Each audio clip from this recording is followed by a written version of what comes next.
It's 2 o'clock, so let's go ahead and get started. I wanted to say a few words on the recent events before we actually start today. Want to echo recent statements from Secretary Carson.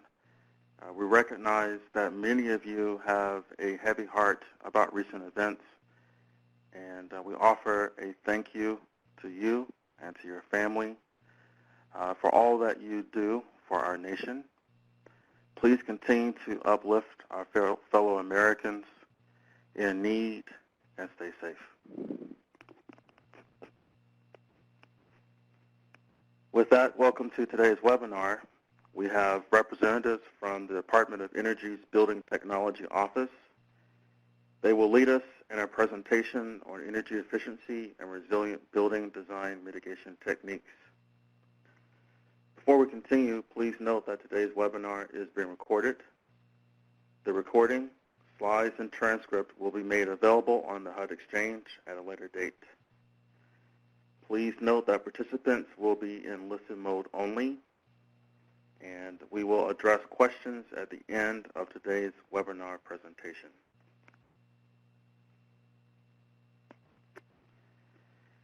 If you have questions, please submit your content-related questions via the Q&A box. That should be on the right side of your screen.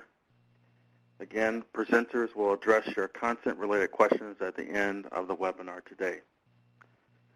If you are experiencing any technical difficulties, please submit those types of questions via the Q&A box as well, and our host will monitor those questions and provide assistance as needed.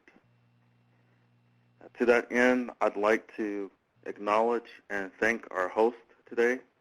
Our host is Ms. Joshani Clemens, and she has been instrumental in helping us with this 2020 webinar series, CDBG-MIT, and certainly for our webinar today. So with that, I'd like to turn it over to her for a quick second and see if she can speak to the survey and the copy of the slides. Joshani? Good. Thank you, Roosevelt. Good afternoon, all. Again, my name is Joshana Clemens. I'm the administrator of Adobe Connect for the department. I just want to highlight two boxes, two of the four little boxes on the right side of your screen. The second box is click to eval. That is where you will click on that link, and it will take you to the SurveyMonkey, and it's only a level 1 evaluation. The box below is the files to download box, and that is where a copy of the presentation is housed for you guys. And all you have to do is click on where it says PDF BTO, and download files will appear. When you click on download files, it will allow you to print, save, or even view the presentation that your presenters will be discussing today. Thank you all for attending, and have a great meeting.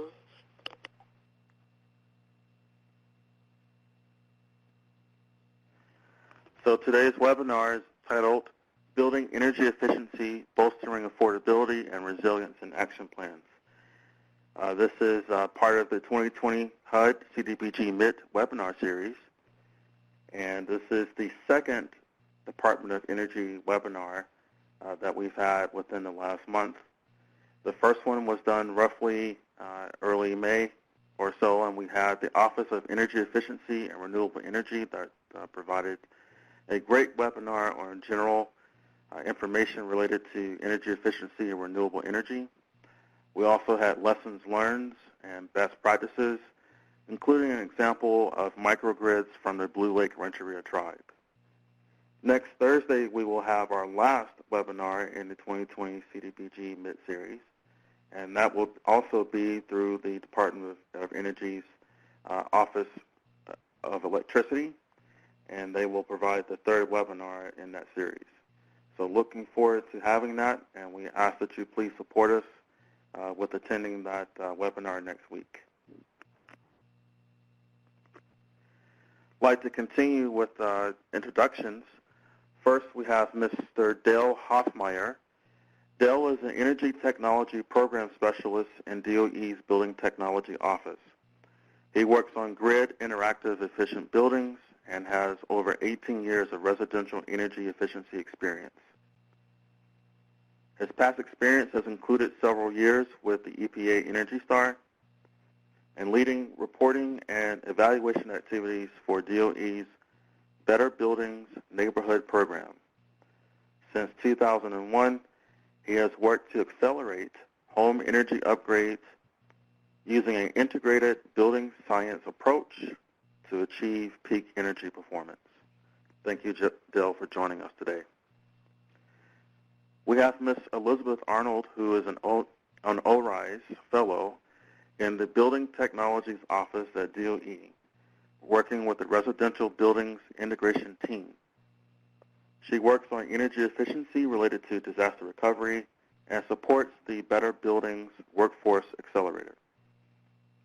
She is also on the implementation team for Home Improvement Expert Checklist, which targets quality installation for 1 million homes per year by 2025.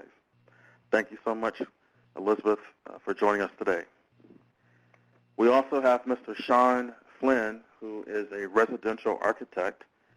He has 29 years of experience working on complex projects, employing innovative solutions to a wide variety of buildings in which he has applied his expertise to oversee diverse projects at Curtis and Ginsberg Architects.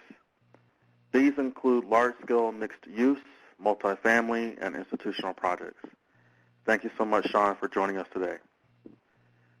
We have Mr. Isaac Panzarella, and he is an assistant director at the North Carolina Clean Energy Technology Center in Raleigh, and the director of the U.S. Department of Energy Southeast Combined Heat and Power Technical Assistance Partnership. Based at North Carolina State University, the Southeast Combined Heat and Power Technical Assistance Partnership provides assistance to 8 states in the Southeast region, as well as Puerto Rico and the Virgin Islands.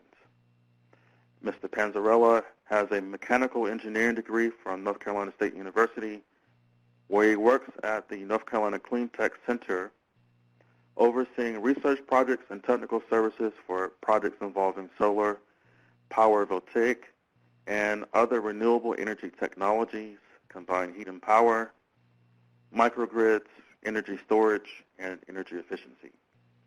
Also, I'd like to thank Mr. Panzarella for joining us today. We have Michaela Catani, who is a U.S. Department of Housing and Urban Development Community Planning and Development Specialist within the Policy Unit at the Disaster Recovery and Special Issues Division. Thank you, Michaela, for joining us. And last, we have Roosevelt Grant. That's me. I'm with the U.S. Department of Homeland Security, Federal Emergency Management Agency, and I am working through a rotational assignment with the Office of Community Planning and Development here at headquarters, HUD headquarters, and in particular the Policy Unit and the Disaster Recovery and Special Issues Division. Here's an overview of our webinar, the agenda. We have a background section that will look at CDBG-MIT. We'll take a look at the importance of energy efficiency and resilient design for mitigation and recovery. Our subject matter experts will talk about the overarching and building-specific strategies connected to energy efficiency and resilience. We'll provide you with examples, options potentially for financing. We'll end today's webinar with a summary. We'll look at some resources and then provide you with a Q&A session at the end of the webinar. With that, I'd like to turn it over to Michaela, who will walk us through the background section. Michaela? Thanks, Roosevelt. Hopefully you guys can hear me okay. So first, I will briefly go over some of the main requirements for CDBG mitigation or CDBG-MIT funds. And if you've been tuning into our webinar series, you've probably seen this slide before. And what this slide is really showing you is for your MIT activities and to meet your requirements, you really need to make sure that your activities are meeting the definition of mitigation. And this includes things like activities that will increase your resilience to disasters, reduce or eliminate long-term risks of loss of life, injury, damage to, and loss of property, suffering, and hardship by trying to lessen the impact of future disasters. Then you will need your mitigation needs assessment, and to do this, you're going to identify both your current and future risks in your most impacted and distressed areas, whether those are your HUD MIDs or your grantee-specific MIDs. Third, your activity must be CDBG eligible or eligible through a waiver and alternative requirement. And then lastly, all of your activities must meet a national objective, which are to benefit low and moderate income persons and urgent need specifically for mitigation for this Federal Register, and then some specific requirements among your covered projects.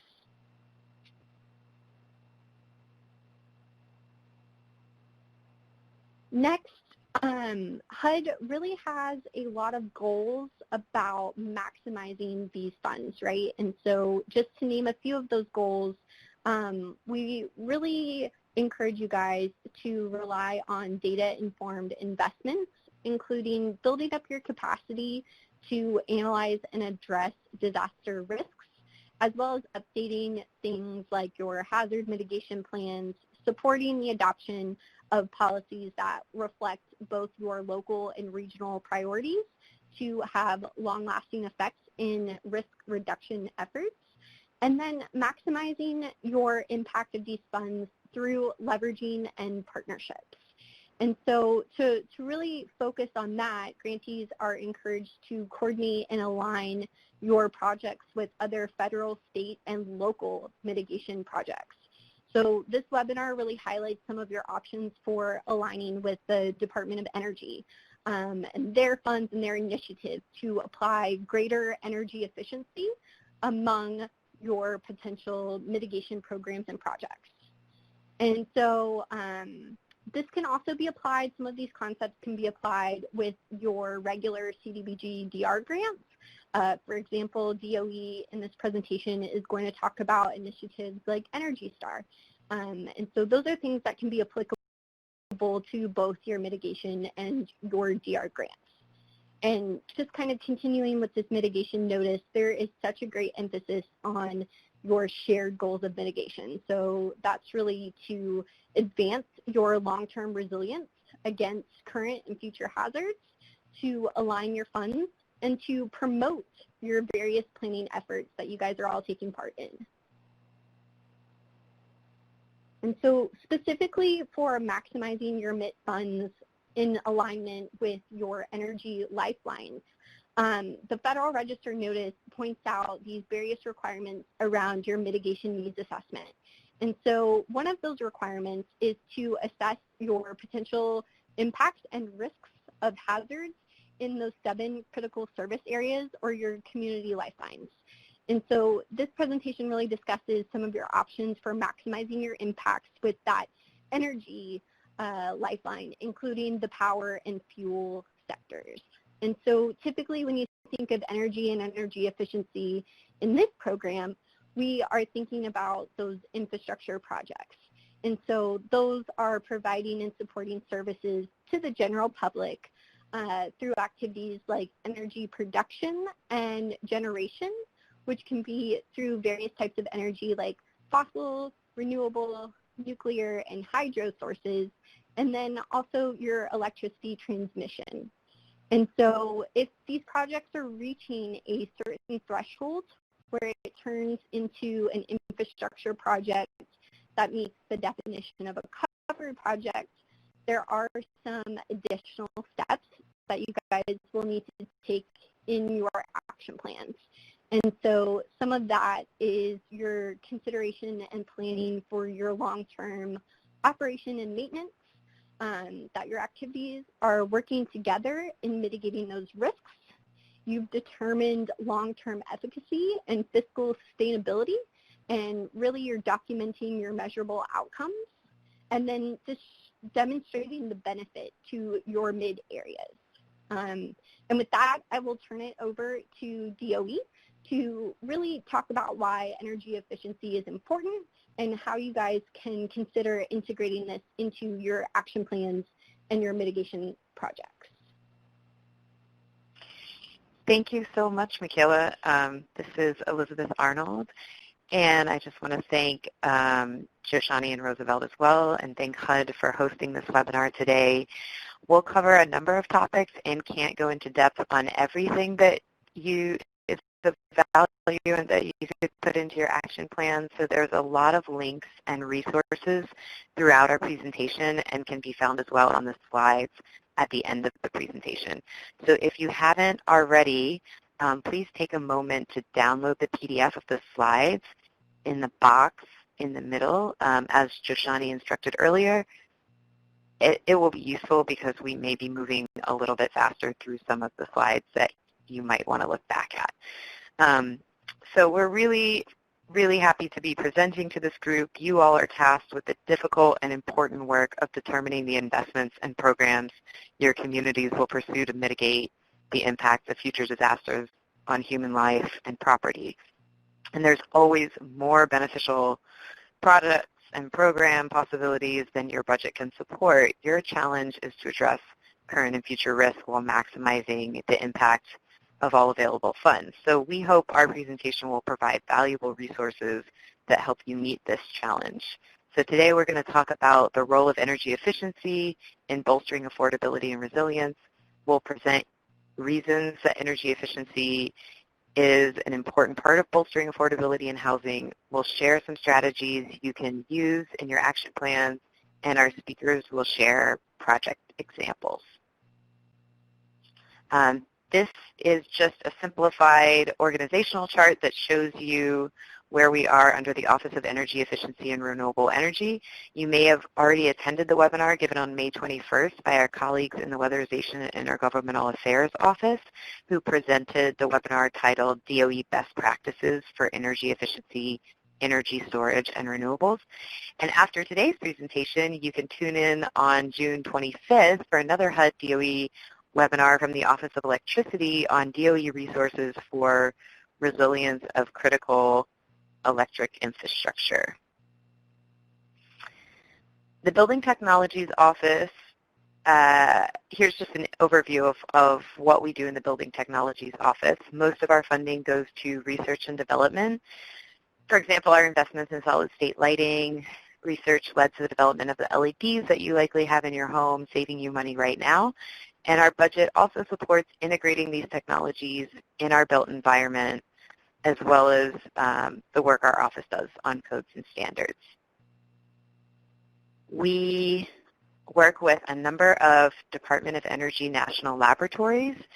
Here, we're just highlighting some of the national lab expertise that's relevant to the topics that we're discussing today.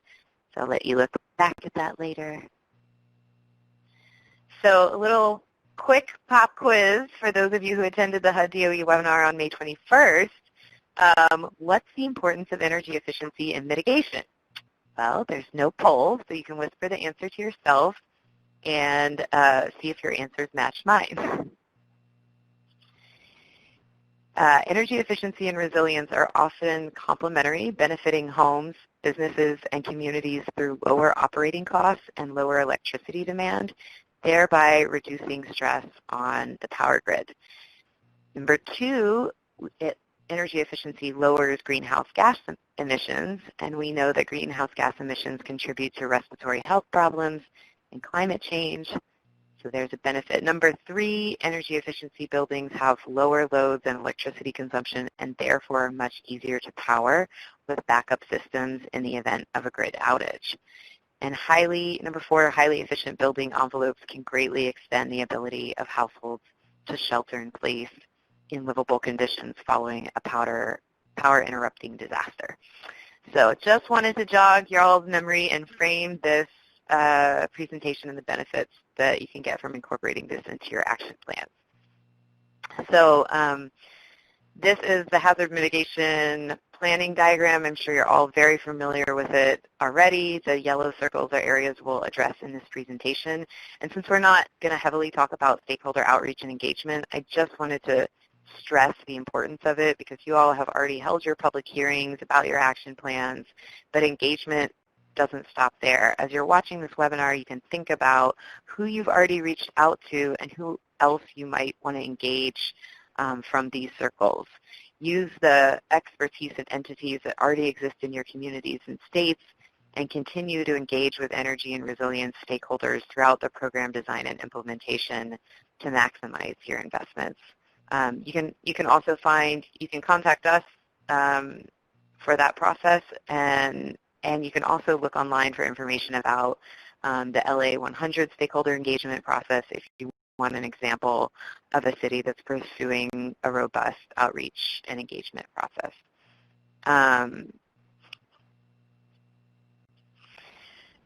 So we want to convince you that energy efficient buildings are resilient, and because the FEMA defined lifelines, one of them is energy, but all are dependent on energy. And so I'm just going to give you a couple stats here. Buildings use 40% of the U.S.'s energy and 75% of electricity. So when we think about the grid, we need to think about what that electricity is being used for in order to fully address resilience. And it's animated. So here's a slide on the fatality rate by weather event. Communities usually plan to mitigate against the last major disaster experienced. However, many of us don't realize that extreme temperatures kill more Americans than any other weather event. So if you see the pink spike here, this is deaths related to heat. Obviously, you can see Hurricane Katrina and the devastating tornadoes of 2011 on here as well. Here's a graph that shows, here you can see extreme temperatures, both hot and cold, contribute to many deaths in the United States. 10,033 heat-related deaths between 1999 and 2016. Not all states are required to report temperature-related deaths, so that's just part of the figure. It's an underestimated total. And it's important to note that there's also a much higher hospitalization rate for extreme temperatures. So HUD has a great resource that you can access. Here's the link at the bottom of the slide that shows frequency, intensity, and duration of extreme temperature events around the country. Sorry, not events, the map for around the country. So check that out to see how your region stacks up. And now I want to turn it over to Dale, who's going to tell you how you can ensure people are safe and comfortable in their homes. Right there. Thanks, Liz. So I think that you make a good point there about the extreme weather and temperatures. That's really one of the reasons why energy efficiency can bolster disaster mitigation action plans. We see that energy efficient improvements that reduce heating and cooling energy use and the load in buildings, that can help with those controlling indoor temperatures during those extreme temperature events. And, this is extremely critical when the power is out and there isn't any heating or cooling system. So that's really important. So loss of power is common in many disasters, as you know, and people may be asked to shelter in place for some of those. And the real question I have is will your home be a safe shelter in those type of situations? So this guide that's on the screen, HUD's Safe and Healthy Home Guide, highlights several of the goals of a safe and healthy home. One of these is, of course, temperature control and exposure to extreme cold, heat, and humidity increases health risks, especially for young children, older people, and those with chronic medical conditions. And many of us are at home right now because of COVID-19 stay-at-home orders, and perhaps even some of you may have experienced a power failure recently, as well as extreme temperatures, and you may be a little more aware of sort of what I'm talking about. So try to think about who might be most vulnerable in those types of situations. Fortunately, there are energy efficient improvements that will make your home more resilient during extreme temperatures, but and they will also help you save money and on your monthly energy bills. And more energy efficient homes use less energy, and they're also less of a strain on the power grid, as Liz mentioned earlier. So this is another guide from HUD. This is a post-disaster restoration, and explains some of the energy efficiency measures that you might want to consider. For example, increasing wall insulation, sealing air leaks is one of the ones that they mention, replacing old damaged windows with higher efficient windows, or old equipment, heating and cooling equipment with more efficient heating and cooling equipment and lighting, looking for the Energy Star label on those appliances and products and equipment that are more efficient, and also reducing summer heat gain with shading and awning or solar windows, film, and screen. So some good resources here about what are some of the improvements that you can make to buildings, specifically homes, that will make them safer, more healthy, not only every day as well as more affordable, but specifically also can be helpful when there's a disaster or the power is out. And I think that's really critical because we really spend a lot of time at home. Estimates before the COVID-19 was, around 68% of our time we spend at home, and we're probably, spending a lot more now. And we expect our homes to deliver more than just shelter from the weather. We expect comfort, we expect illumination, we expect hot water, cold food, entertainment, and all of these are powered by some sort of energy or electricity. And these are the services that we expect. But when there is a disaster and when the power is out, those types of situations, and we need to shelter in our home, is it going to be a good place to shelter? And they talk about whole house backup generation, and that can be a solution. It might not be the option that's going to work for everyone. So how do we make sure our homes are more resilient and we can passively shelter in place if needed? I think this is important, especially important for multifamily buildings that have residents that might be older or with chronic conditions, those kinds of situations. It's really important. And energy efficiency is really a positive solution because we can improve the building's resilience as well as occupant health and safety, and also energy affordability. And Liz is going to explain a little bit more about why that energy affordability part, the benefit of that from energy efficiency is really important, especially for low and moderate income households, which is also a priority in the mitigation notice. Thanks, Dale. These might be facts and figures that some of you are already familiar with, but we want to highlight them because we know you have to convince other decision makers and community members about the plan, about the programs in your action plan. So just want to highlight a couple facts here, which is that electricity bills are the #1 reason that people take a payday loan.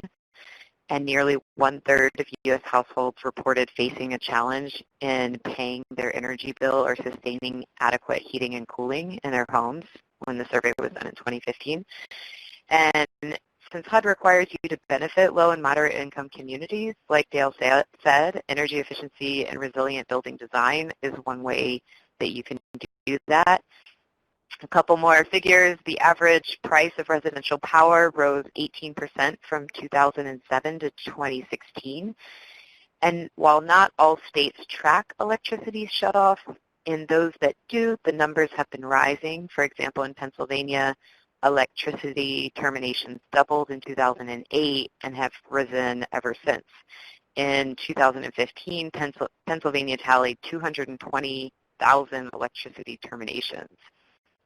So just to give you a sense, and you all probably know this already, but the households that experience greater energy security are low-income households, elderly households, and primarily households led by people of color. So HUD, again, in thinking about who you're serving in your action plans, we want you to know who is most burdened with the energy burden.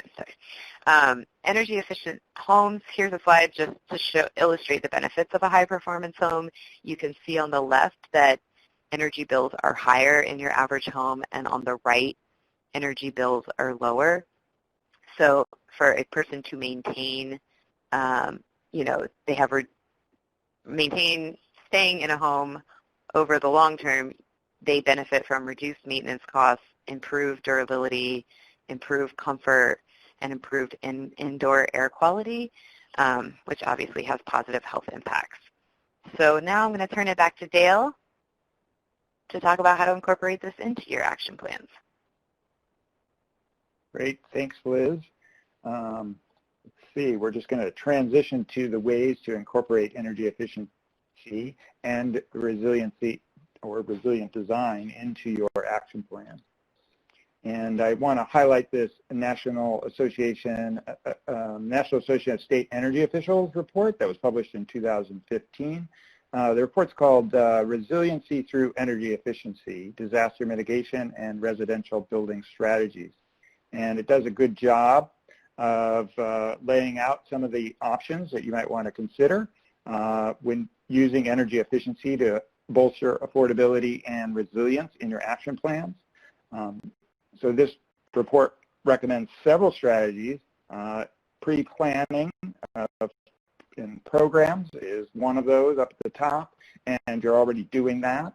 One of the points of this report talks about energy efficient technology and other energy advancements can improve the building's efficiency as well as resiliency, and that can be required through codes, encouraged through financial incentives such as grants or rebates, or even financing, or highlighted in educational campaigns. So I'm going to talk about a few of those. I noticed that the mitigation notice says additional public service activities may include education and outreach campaigns designed to alert communities and beneficiaries to opportunities to further mitigate identified risks through insurance, best practices, and strategies. And if you're planning an education or outreach campaign, you might want to consider messages around the value of energy efficiency and resiliency in homes.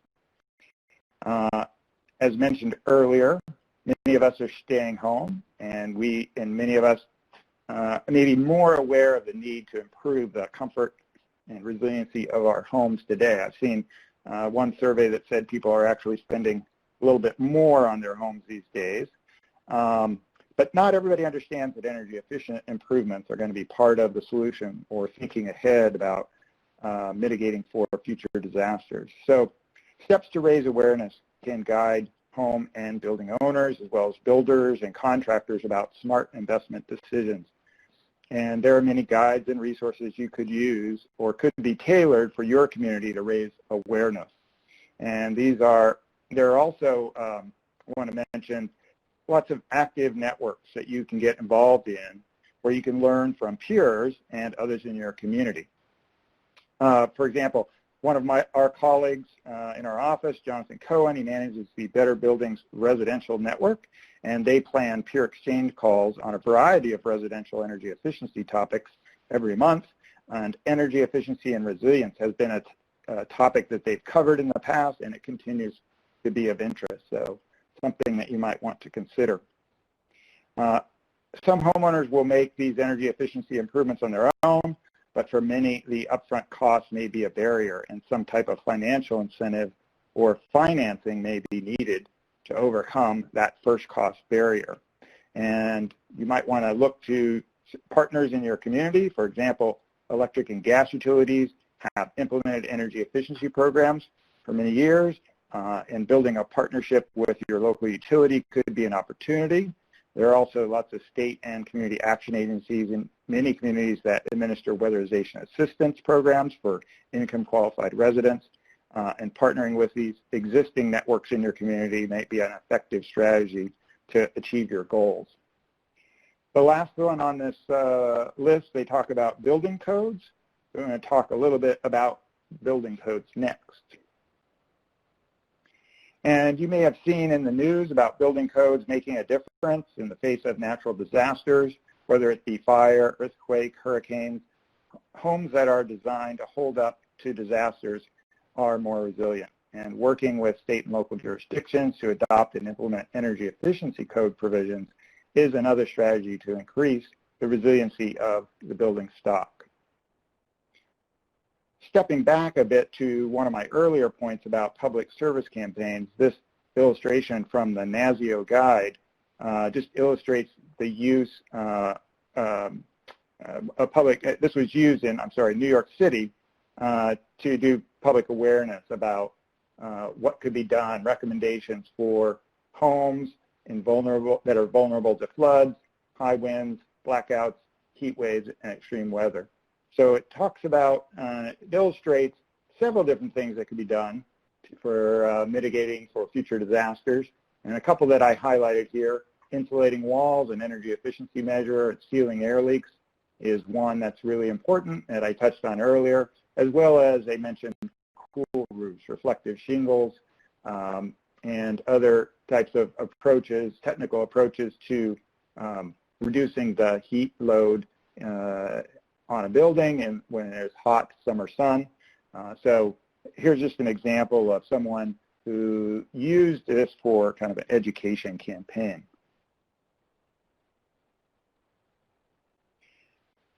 Whereas public service campaigns are intended to educate and raise awareness, building codes act as a minimum requirement that will determine a building's quality, safety, and energy performance for years to come. Updating and enforcing residential codes to include energy efficiency and disaster mitigation requirements help to ensure new homes and substantially renovated homes are built to the current standards and will reduce energy consumption while protecting homeowners' health and safety. If you're looking for more information on building energy codes, this URL at the bottom of the slide, energycodes.gov, is the place to find it. The Pacific Northwest National Lab, which Liz mentioned earlier, has expertise in this area, and they support DOE. They perform analysis of energy impacts of new model codes, and they provide technical assistance to states to implement and comply with building energy codes. And the maps here just illustrate, show that there's a lot of variation across the country in what codes are adopted. They're adopted at the local level, either state or locally, county even at some times. So it's important to kind of talk to those people in your local jurisdiction about those, what are the relevant codes. And many of you may be familiar with the codes, building codes and how they work. But just to kind of highlight, the International Code Council publishes what's called the model codes, and then these are like the International Building Code or the International Residential Code. For energy conservation, they also publish the International Energy Conservation Code, and it contains separate provisions for commercial buildings and for low-rise residential buildings. In addition, For commercial and high-rise residential buildings, ASHRAE 90.1 provides minimum requirements for energy-efficient design of most buildings, except low-rise residential buildings. And adoption of these model codes varies by state and local jurisdiction. So these are sort of a model, and then at the local level they are adopted. So there can be something to consider. And I understand a lot of a lot of communities are looking at that. They're looking at more of the structural requirements of buildings for wind and water and maybe height in floodplains and things like that. So there's a lot of looking at the codes these days, but energy efficiency could be part of that. So your action plans could possibly include adopting energy code provisions, energy efficiency code provisions, or maybe workforce training on updated codes and standards for builders and the designers, code officials, or the trades, people basically who are going to be rebuilding the buildings in your community. And this slide just want to illustrate one example. This was a tragic incident from Hurricane Irma, which occurred in Hollywood, Florida in 2017. Unfortunately and tragically, there were 12 residents in a rehabilitation center that lost their lives when the building lost partial power for 3 days. One news outlet reported that officials saying that it was hotter inside the center than it was outside, and paramedics found patients overheated. There were some researchers at Lawrence Berkeley National Lab that published a paper recently, and just in this year, in the Journal of Building and Environment, which was titled Nexus of Thermal Resilience and Energy Efficiency in Buildings, a case study of a nursing home. And in this paper, they investigated and quantified how passive and active energy efficiency measures could improve the thermal resilience to reduce heat exposure risk to patients. And so they were able to show that the passive measures, some really simple passive measures like opening windows and doors for natural ventilation, as well as miscellaneous load reductions, would be very effective in eliminating some of those extreme conditions. However, they did also say in that paper that in order to maintain safe conditions in this type of situation, some active measures such as on-site power generation and thermal storage would also be needed. Anyway, findings from this study, though, indicate that energy efficiency technologies should possibly be evaluated not only for energy efficiency or energy savings, but also how they would influence the building's resilience in these extreme weather events. So that's an interesting finding from some work done at one of our national labs. So there are several potential resilience projects you may want to consider or may be considering. We are going to have a little bit more in this presentation on combined heat and power a little bit later. We focus mostly on resource conservation and building envelope improvements, and we will talk a little bit more about some of those related to multifamily in just a few minutes.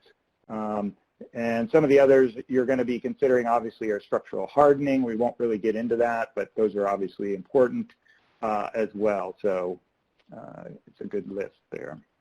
And then I think we're going to, go back to Liz. Thanks, Dale. Okay, so now I'm going to share with you a couple resources for residential homes. So here we have the Building America Solution Center, which provides access to expert information on hundreds of high-performance construction topics, including air sealing and insulation, HVAC components, windows, indoor air quality, and so much more. You can see animated slide. Yes, you can see here there are a number of different things that resources that relate to resilience, and up in the top right-hand corner, there's a search function, so you can just type in disaster recovery or resilience and come up with resources related to what you're looking for. There are, on the Building America Solution Center, Energy Star and EPA Indoor Air Plus are two of the green building standards listed in the notice, along with LEED and Enterprise Green Communities. You can find Energy Star and EPA Indoor Air Plus checklists on the Building America Solution Center website. You can also find case studies on homes that have been retrofitted post-disaster. And this fall, there will be a disaster resistance tool added to the Building America Solution Center webpage. And that tool will likely be added by October, and it will have guidance by disaster type. So the first three disaster types will be hurricanes, high winds, and tornadoes. So the checklist, there'll be checklists for what home builders should do to fortify homes to withstand hurricanes, high winds, and tornadoes. And it will tie the Building America research to the Insurance Institute for Business and Home Safety, IBHS, Fortified Hurricane Standard with a how-to guidance for builders and contractors to help make homes more disaster resistant. So you can teach old dogs new tricks. You can provide these how-to guides for builders and contractors and say, hey, here's the very easy steps to fortify homes against hurricanes, high winds, and tornadoes. So you can search in any search engine. You can just plug in Building America Solution Center, or the link is basc.pnnl.gov, and it can be found on slide 79 later in this presentation. I want to share with you the Home Improvement Expert Checklist, near and dear to my heart. They're a great resource for existing homes. These 21 checklists were developed with expert guidance on how to upgrade existing homes to increase energy efficiency. The fact sheets and checklists here make it really simple to ensure that the upgrades that you're doing will deliver the outcomes that you expect with your investment in those home improvements, because quality installation, unfortunately, continues to be a problem. So if you're investing in improvements for homes, you want to make sure that they're installed well and you're reaping all of the energy efficiency benefits that come with those improvements. So the Home Improvement Expert Checklists make it really easy. So as a city, a state, a territory, you could use these with participating contractors or together with incentives for homeowners to ensure quality upgrades. So it's a very low-cost way to provide clear guidance on expected outcomes for quality home improvements. And they'll be available in Spanish very, very soon. So check out the Home Improvement Expert Checklist. Here is a link, and you will also be able to download those in Spanish as well. So one last thing I want to tell you about for residential homes before I turn it over to Sean is the Zero Energy Ready Home program, which is a voluntary above code program where we work with builders to build high-performance homes that are so efficient that they can produce most of their own power with on-site renewables. Zero Energy Ready Homes meets the Energy Star and Indoor Air Plus and includes additional requirements. So we'd be happy to talk with anyone about how they could leverage the Zero Energy Ready Home program in their community to improve housing resilience. Our contact information is on the slide at the end, so feel free to reach out. In the resources at the end of this presentation, there is a Zero Energy Ready Home webinar called Going Green and Building Fortified Homes. And in the Building America Solution Center site, there is a presentation on Zero Energy Ready Homes Fortified. So check out those great resources. I know I put a lot on you quickly, but that's why you downloaded the slides so that you can look back and check those out. And so I just talk about those resources that are mostly applicable to single-family homes. And now I want to introduce Sean Flynn to talk about multifamily building resilience. And nobody has cooler slides than architects. So I'll let Sean take it away. Thank you, Liz. I hope everyone can hear me. Thank you, and thank everyone for attending. Thanks to the DOE Building Tech Office for reaching out to us and asking us to share our work. Let me see if yes. So today I'm going to review some specific features which Curtis and Ginsberg architects have implemented in our multifamily buildings. I'm going to emphasize energy efficiency as a path to resiliency. And as an armature for that, we're going to look also at Enterprise Community Partners 2017 publication, Ready to Respond, Strategies for Multifamily Building Resistance. Mark Ginsberg, founding partner of Curtis Ginsberg Architects, was the lead contributor, as was Laurie Schumann of Enterprise, who may in fact be able to answer some questions today. Ready to Respond was written in the aftermath of Superstorm Sandy, and it proposes best practices in design and operation to meet the challenges of climate change impacts. It draws on the experience of numerous New York City region not-for-profit, affordable multifamily and public sector multifamily building owners, including the Jersey City Housing Authority, the Asian American Foundation for Equity, the Fifth Avenue Committee, and Services to the Underserved. And it also draws on a broad depth of knowledge from a group of professionals and public agency stakeholders who are committed to housing and to resilient housing. So Ready to Respond covers 4 major topic areas, and I'll just say, pass over, but it's very important. Community, which is providing resiliency through behavior, communication, and organization, is extremely important, and those actions have to be supported by capital, by planning, physical strategies. So today we're going to look at the physical strategies where planning and design are critical to energy efficient resiliency outcomes, which the report identifies as protection, adaptation, and backup. Protection reduces vulnerability to extreme weather events, for example, passive and active floodproofing strategies. Adaptation improves multifamily buildings' long-term resiliency, including efficient envelopes, and we'll look at that today. And backing up, of course, addresses external failures, such as the utility going out, and we're going to touch on that. And I'll emphasize here that what we're going to look at is applicable, will be new construction, but it's applicable for new and for retrofitting.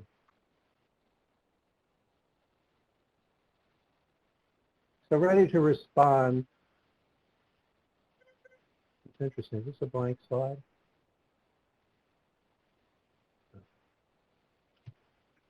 Sorry, this is an animated slide, and there we go.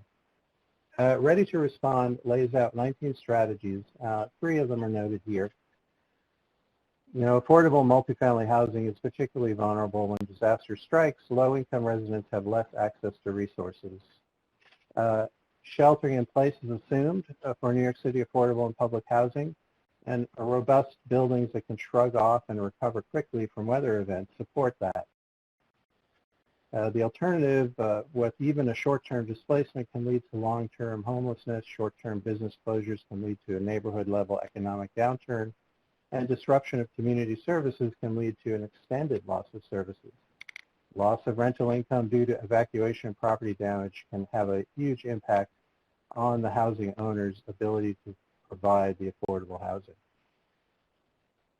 So resilience is a smart investment. Upfront investment in the long-term resilience of a housing property is going to give you financial protection against future losses.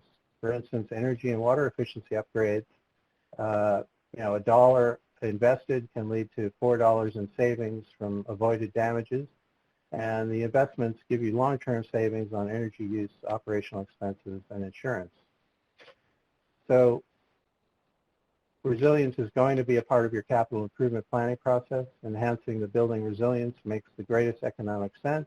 if you plan it out. It's mandatory for new construction, but even if your funding is not immediately available, it's great to have an action plan for the future. Resilience contributes to housing, because the housing itself, keeping the occupants safe and healthy. It's a systemic issue, and it should be designed and operated to keep residents safe and healthy at all times. Backup power, for instance, may or may not be available. Even if you plan it in, it might not become available due to a failure in the fuel supply. You know, it's great to have it, but if you don't, you should still have housing that's passively able to maintain its habitability.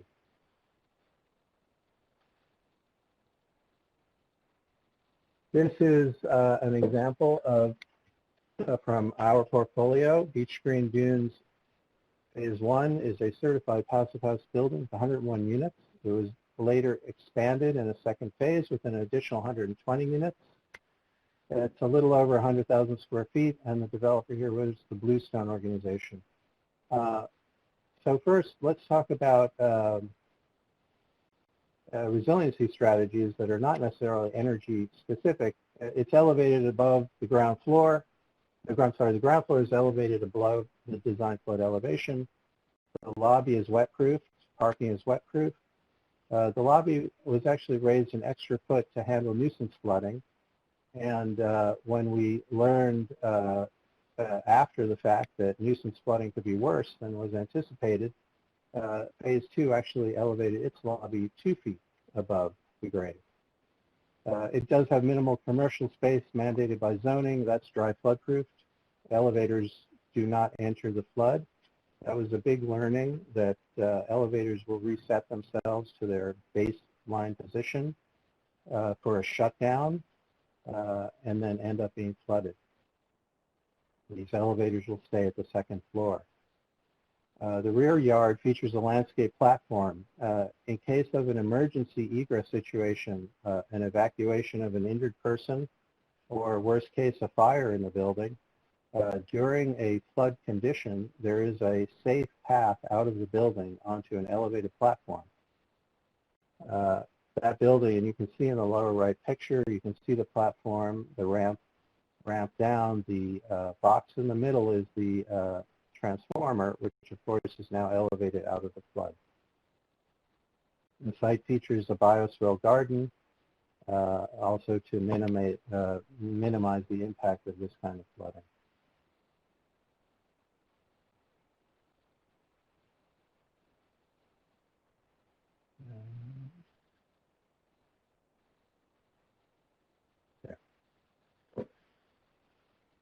So let's talk about energy efficiency specifics here. There are some things that are passive. This building is planked on bearing walls. The bearing walls are insulated concrete form bearing walls. Foam plastic modular formwork that remains in place after the pour. ICF provides an excellent envelope, an excellent seal, which is critical for the comfort and energy savings. And the cast-in-place concrete provides thermal mass for passive resiliency. The cladding here is primarily EIFS. It forms a continuous insulation. There is some brick veneer with cavity primarily at the base for durability. The passive house envelope meets, if it is a passive house certified building, the envelope meets rigorous standards for air sealing, and it was field tested as part of that process. And that provides passive resiliency in the case of extreme weather combined with a power loss. It's very slow to lose heat in the winter and very slow to lose coolness in the summer. Supporting that on the mechanical side, unitized energy recovery ventilators are built into the walls at the periphery, one per dwelling unit. Mechanical systems are rooftop mounted for resiliency. They're air source, electric, variable refrigerant flow units. There are gas-fired cogen units that provide hot water and electricity also on the roof. And the hot water is supported with storage tanks to handle high demand load, peak load periods. There's also a PV array for supplemental power, which links to the co-generated power. I'll say it's also, just now I'll mention, it's important to note this is new construction, but many of these things can be, many of these processes or devices can be implemented as a retrofit as well. That type of a process would be sort of more like an overcladding process where you put a new optimized envelope over the existing building and then pair that with new mechanical systems that you can distribute using the space created by the new optimized envelope.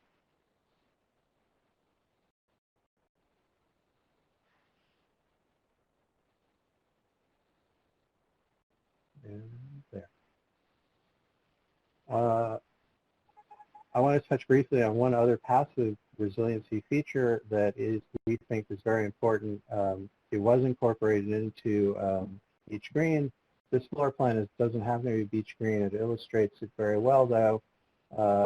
When you have a corridor and an elevator bank and a stair bank, if you can get a window into that corridor so that you can have daylighting, this actually forms a passive backup in case of a power outage or a long-term power outage, preventing a full dark condition in corridors. And that's something we try to implement whenever we can. You know, I just want to touch here also on when planning for passive energy efficiency, the effectiveness of multifamily lies in the aggregation of units. There's a very low surface area relative to the volume that you're protecting. But having said that, I do want to pivot to smaller buildings.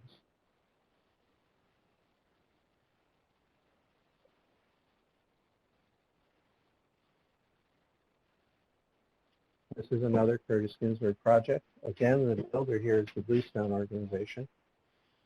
Energy efficiency and resiliency can be linked at all scales. This project involved designing 35 one- and two-family prototype homes, 4 of which, limited selection, were passive house. It's designed to fit within the aesthetic and cultural lifestyle of single-family coastal neighborhoods on Staten Island in New York City. They're part of the city's post-Sandy recovery strategies. All of the buildings are highly energy efficient and resilient to the applicable New York City Energy Code. Selected buildings were built as passive house. These are about 670, they vary from 670 to 1,700 square feet on 2 floors. And funding for the passive house augmentation came from the state. All of the buildings are elevated above the flood on concrete post and beam construction. In a sense, this is a miniature stick-over deck formula. In the passive house buildings, the walls and slabs are 8-inch autoclave aerated concrete panels. And you can see in the center picture, you can see the panels in the walls and the edge of the slab. 2 inches of polyiso was applied over that, and the total R value is 24.5, 24.5. That's a combination of the AAC panels and the polyiso.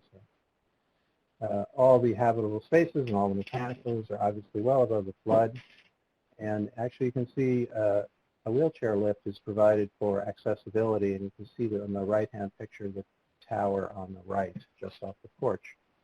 It surpasses all local and state energy codes, and in terms of durability, it meets the, at that time, standards set forth by FEMA for something in a coastal region.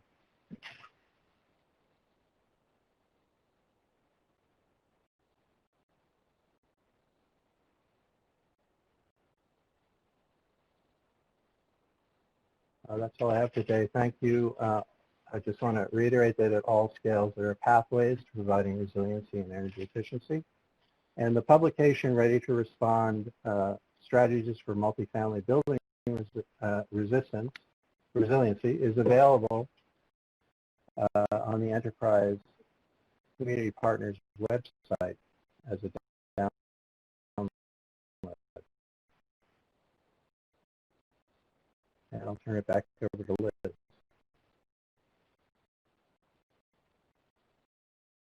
Okay. Thank you, Sean. Excellent information, and I agree with Liz. Architects always have the best slides. So there's some neat projects that you've been working on, and I think everybody appreciates that, seeing it actually in the built environment, some of these techniques and technologies. So the slide that I put up right now, I just want to mention this is related to multifamily, and it's a resource that HUD provides for those in the multifamily building sector. And it's a benchmarking 101. If you're not familiar with energy benchmarking, this toolkit that they developed provides basic information as well as a step-by-step. And just to kind of give you a little background on building benchmarking, what organizations do is they will track their energy consumption in their buildings and energy costs and analyze that and compare it to a benchmark.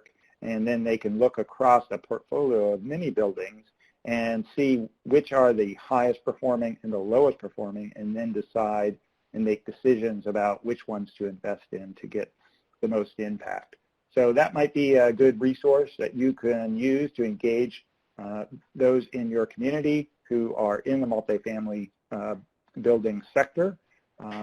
There's, I guess, a lot of organizations who are doing that and that HUD is working with. And so there's a community, so to speak, who like to share best practices as well. So my hats off to the colleagues over at HUD who kind of put that together and are working in that area. And up next, we're going to talk a bit about combined heat and power in multifamily buildings. And I'm going to turn it over to Isaac Panzarella, and he is the director of DOE's Southeast Combined Heat and Power Technical Assistance Partnership. Isaac. Thank you, Dale, and thank you to you and Liz for the invitation to be a speaker today. I'm pleased to be able to support HUD and the state grantees on this webinar and to represent the DOE Combined Heat and Power Deployment Program, which is under the Advanced Manufacturing Office under EERE.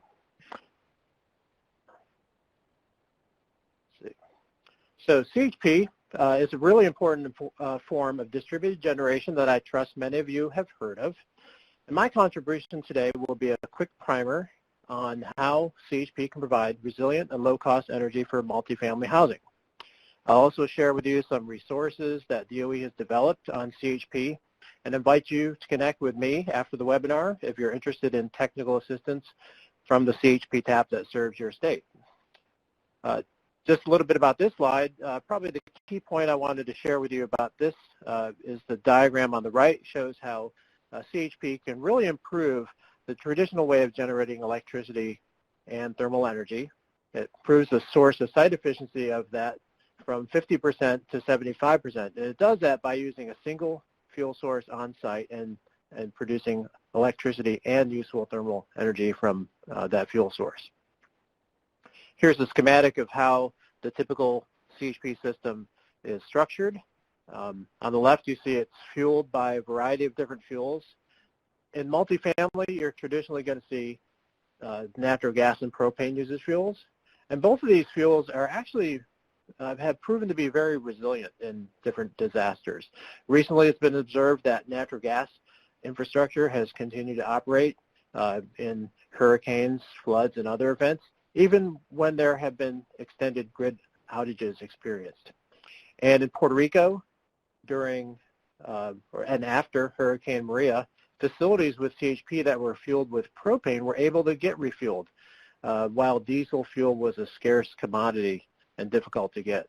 We had some facilities in Puerto Rico that were fueled actually by propane for 6 months and operated with CHP during that whole time.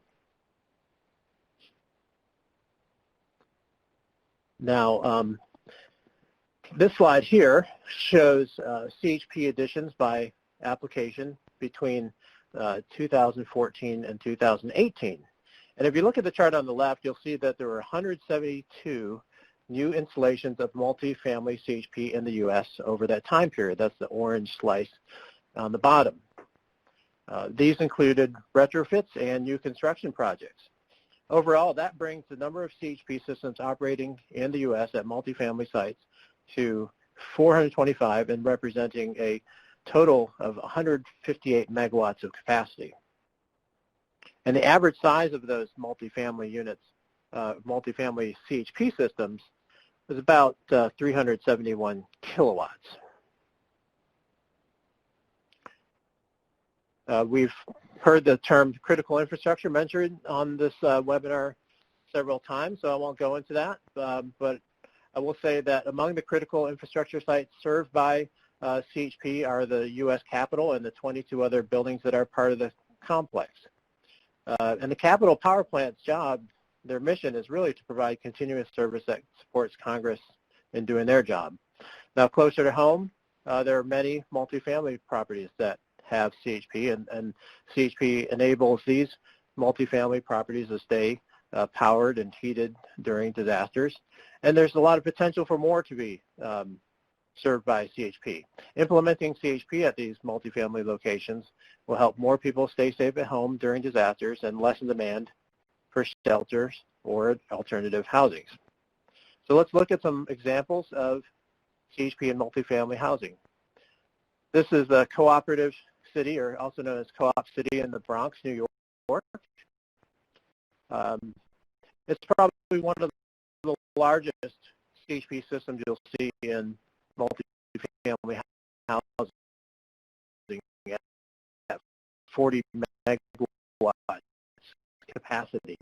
It's basically a small power plant that serves this complex. And it provides about $15 million of cost savings per year to the complex through the efficiency that it brings. The savings from CHP gets reinvested in things like window replacements and facade repairs that help further increase efficiency at the facility. Now, during Superstorm Sandy, Co-op City residents did not lose power, while many areas of the city and the state, states around New York, were without power for many days. I guess it would have been good to know somebody that lived there if you were without power. Here's a more recent project.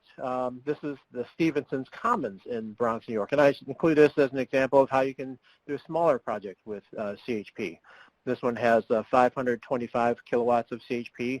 That's in 7 different locations where there are 75 kW reciprocating engines.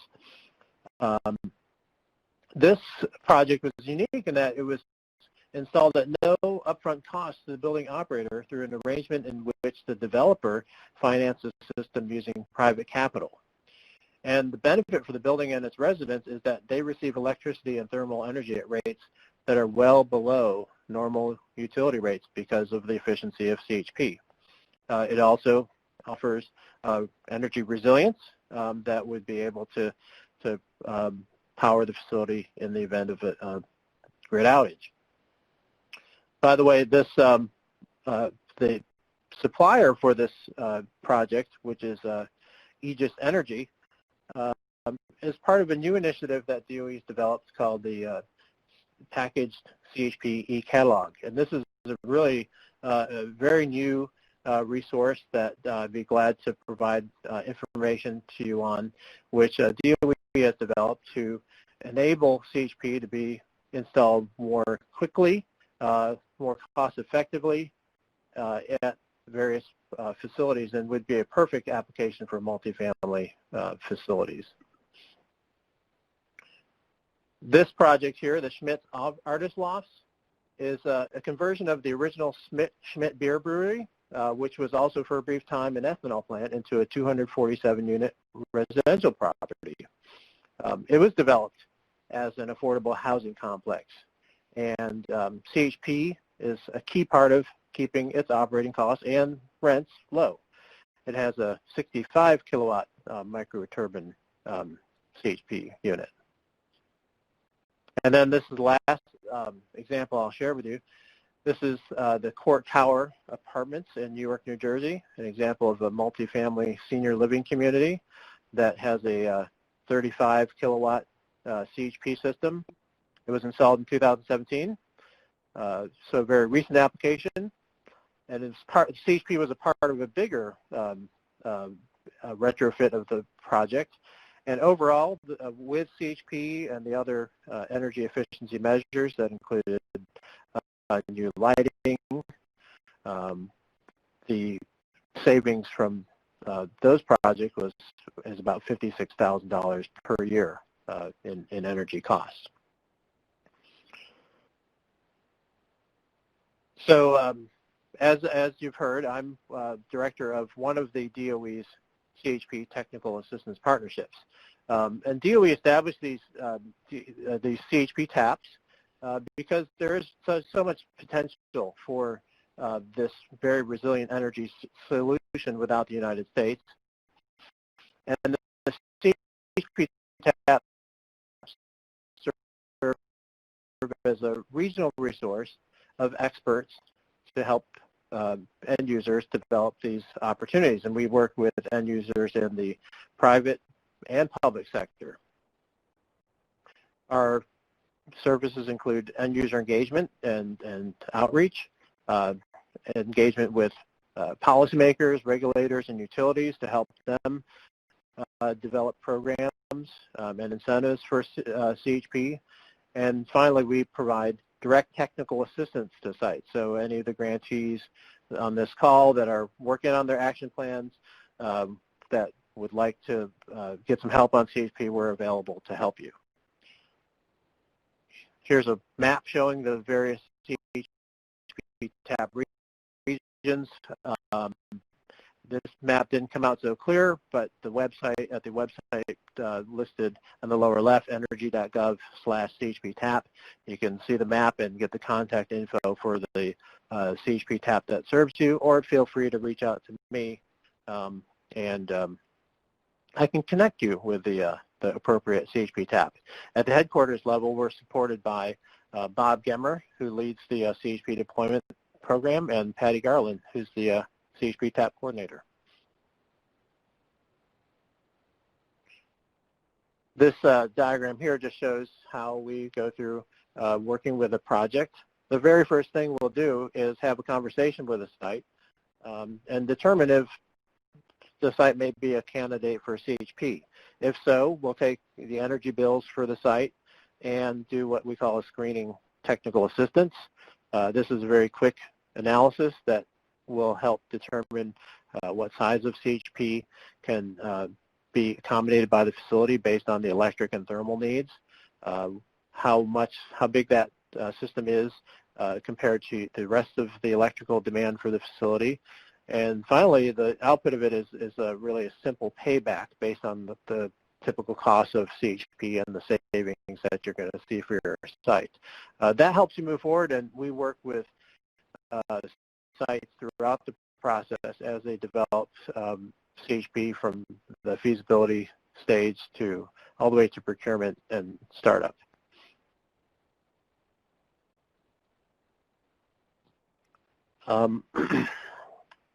So I have several more slides on CHP resources, but I'll talk about this one the most and just leave you to explore the rest of the resources on your own, because I know we want to have some time for questions here. On the left is a DG for Resilience Planning Guide. This was developed out of a DOE CHP Resiliency Accelerator that worked to support and expand consideration of CHP solutions, especially at critical infrastructure sites, to keep them operating regardless of external events. And this tool was developed in collaboration with the local and state governments and utilities that were a part of that accelerator. So you can get that at the link below. And there's a great tool in there that we could also help you to work through to determine which of your facilities are best candidates for CHP. The document on the right, CHP Enabling Resilient Infrastructure for Critical Facilities, was developed by DOE, Oak Ridge National Labs, and several of the CHP TAPs to really capture the lessons learned during Superstorm Sandy and Hurricane Katrina. So in there are examples of facilities that had CHP and that were able to continue operating with CHP for days and days after these really devastating storms. One example is the Long Island Homes in Long Island, New York, or Amityville, New York, and this was able to stay on off the grid and operating with CHP for about 9 days. And even after the utility grid was brought up, the utility asked the site to stay off the grid and on their CHP system so that the power could be provided to other facilities. So again, there's more resources. There's many project profiles on projects similar to the ones that I mentioned earlier. We have technology fact sheets on various CHP technologies and the costs and performance of them. DOE has also developed state of CHP pages for each state, as well as the territories of Puerto Rico and Virgin Islands. On there you'll find a lot of information about the existing CHP, potential CHP, and policies that pertain to CHP in those states. There's a couple other documents on issues surrounding CHP, as well as a report that really goes through the potential for CHP on the whole nation. With that, I thank you all for your attention and turn it back to Dale. Thank you, Isaac. I think we're going to just try to wrap things up here. I'm going to just mention a few non-residential building sector resources, and the Better Buildings is a program that DOE runs. I mentioned it earlier, and we do work with a lot of other leaders in other building sectors beyond multifamily. So if you do have projects or you're interested in energy efficiency in any of those other building sector areas, schools, commercial buildings, local government, public buildings, state government buildings, those types of things, there's a good resource there. And you can check out the website, betterbuildingssolutionscenter.energy.gov. And they also have a number of webinars coming up this summer that you might find interesting in some of those other topic areas, like behind the meter distributed energy resources, best practices for integrating DERs into commercial buildings, and the dynamic duo, unleash public sector energy savings with financing and technical assistance. And I think, Liz, I'm going to turn it back, and you're going to maybe cover a little bit on financing, or maybe we're going to do some questions. Yeah, I'm just going to say one quick thing to whet your appetite for more information on financing. Financing is an opportunity to leverage private capital to finance more energy efficiency and resilience projects. So if you look at the bottom of this slide here, there's a link to the Financing Navigator on the Better Building Solutions Center, not to be confused with the Building America Solutions Center, different links. And then on this slide, you can see a number of financing options and a link to webinars on demand and a prize for anybody who finds the webinar I borrowed these slides from. So with that, I think we can move to question and answers, or back to Roosevelt. Okay, thank you so much. Yes, thanks. Okay, so really don't have a lot of time to do a proper summary, but I do want to acknowledge again Joshani, Bill, Elizabeth, Sean, Isaac, and Michaela for all of the great information that was presented today. Here's a slide here that provides you with a really quick snapshot of some of the great information that was presented from DOE. and their subject matter experts, and then aligning that to the mitigation action plan that and some of the goals that were articulated earlier by Michaela. Here, towards the end, we have resources from DOE, links. Also, if you want to look more into mitigation planning and then also community lifelines, here's information from FEMA. We have CDBG-MIT related resources, connecting again to what Michaela talked about earlier. And we have additional other resources. And here's contact information for Elizabeth and for Dill.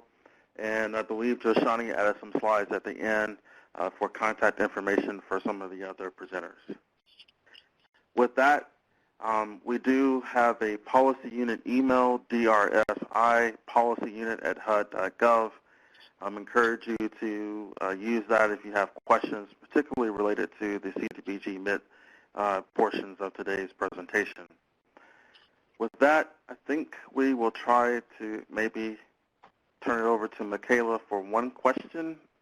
I think we have time for at least one question. Michaela, would you like to do that? Absolutely. Thanks, Roosevelt. So I'll just get a couple of questions, but as Roosevelt had mentioned, if you guys still have questions after this webinar, just email our policy email address, and we'll try to get all of those answered. So the first question that we can try to tackle is when we were discussing the multifamily resiliency pieces. And so there's a question about industry certifications and how an agency can really search for people who have experience in these techniques. So DOE, would you mind taking that one?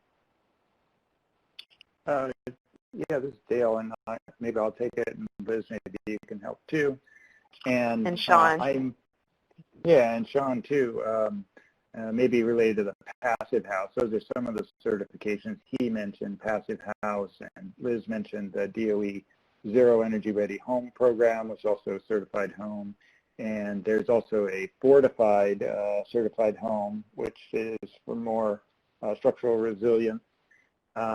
And then also Energy Star homes. So most of these home certified high-performance home programs, they do have independent certification, and they have builders that participate. And usually, if you go to the program's website, I know for Zero Energy Ready Home, which is a DOE program, and Energy Star, they have builders listed there who've signed a commitment that they will build to those kinds of standards. And I'm not sure about Passive House, but Sean, maybe you are more familiar with that. I'll also, while Sean's unmuting, I'll also just add that there are some new certifications that kind of broaden the meaning of sustainability, the RELY and FitWell certifications for architects. And Sean, I don't know if you want to add anything else. I am on. I think the Passive House is becoming more widespread. There is a Passive House Institute US that certifies a variant on Passive House that is sometimes thought of as more applicable to the United States with a variety of situations between heating and cooling. Passive House International was the original organization that came out of Germany, and they also certify under their own programs. These are voluntary compliance programs. When we implement them, it is because the owner, developer, builder, the stakeholders want to implement them. They usually go hand in hand. If you're getting to the point where you're doing Passive House, you're also getting at least LEED Gold at the same time. I'm not sure if that answers the question, but that's, there are resources for Passive House available if you go online. Yeah, I think that's my understanding too. You mentioned LEED also. Usually if you go to the that program's website, they have a list of organizations, professionals that are participating, and they can help connect you. I hope that answered that question. I thought I understood it. And just to spell out the certification, it's REL, capital RELI, RELI, and then there's one that's Fitwell, Fit, FITWEL. Thank you, guys. And I think we're pretty much out of time. So for the other questions, we will do our best to respond to you guys through email. And once again, if you guys just have follow-up questions, send us an email. All right, Roosevelt, I'll turn it back to you. Yes, thank you so much. Really, really quickly,